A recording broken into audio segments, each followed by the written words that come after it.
and this lot.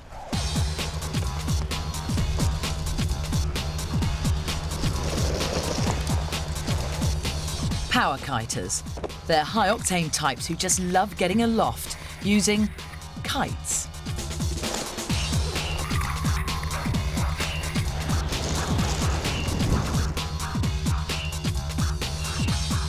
I'm joining some hardcore kiters at Cleve Common, the highest spot in the Cotswolds and one of the windiest.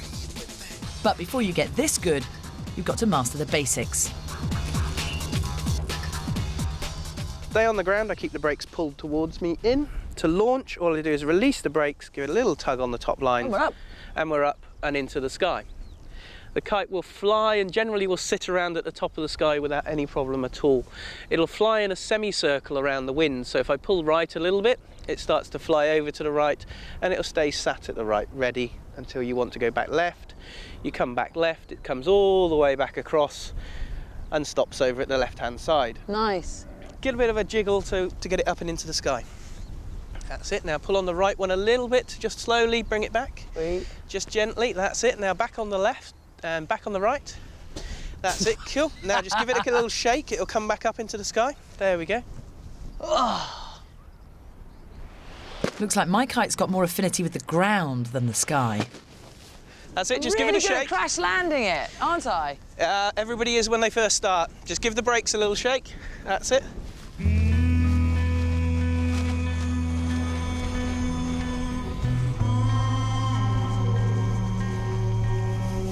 But then it all just seemed to come together.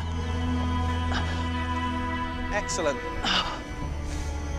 See how we've got that little burst of wind just coming through at the moment?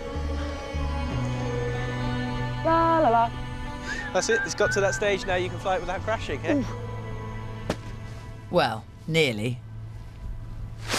And then Stuart decides to really ruin my fun. The kite he's got here doesn't look any bigger, but it packs a much bigger punch. Just let the brakes out and it'll launch itself. Whoa, and we're off. Yeah, it's a little bit slower through the air, but a little bit more deliberate, so you've got a little bit more power behind it. Yeah. Gets a little bit more lift under your feet as well.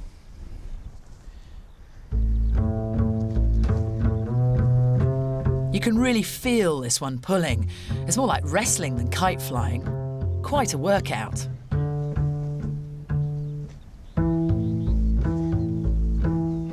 It's easy to see how you could get airborne with a beast like this. But best leave that to the experts.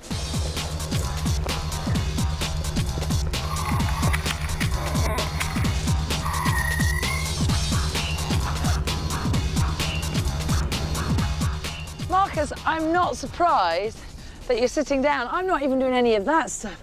And I'm pretty tired, I've got to say.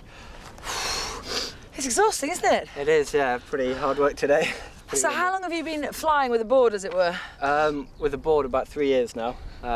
Started off just like yourself with a little 4-line kite and worked it up from there, really. And did you know when you were playing with one of the smaller kites that this is what ultimately you wanted to do?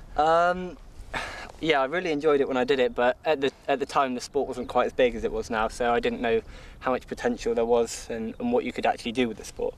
Sorry. Ooh, stay here, don't go yet. Hold on! Yeah. But yeah, it's quite addictive as well when you get into it and you just spend all day outside. What do you think of my chances having had a go for about 6 minutes? Generally, it's all down to the kite control, how well you get on with the board. So if you did you hear that noise? Yeah, the third. Yeah.